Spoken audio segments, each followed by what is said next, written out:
कभी सोचा न था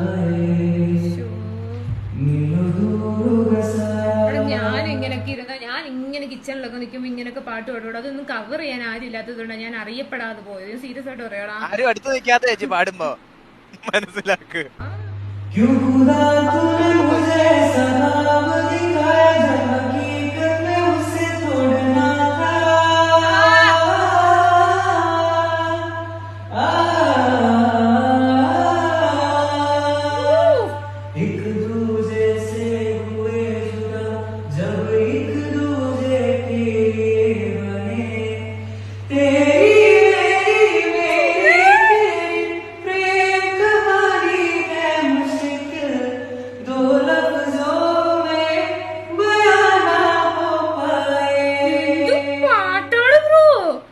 ഒളിച്ചെടുത്തപ്പോ ഇങ്ങനത്തെ പാട്ടാണ്. നിങ്ങൾ നല്ലൊരു ക്യാമറയുടെ മുമ്പിൽ നല്ല മൈക്കി പാടി കഴിഞ്ഞാൽ എങ്ങനെ ഇരിക്കും?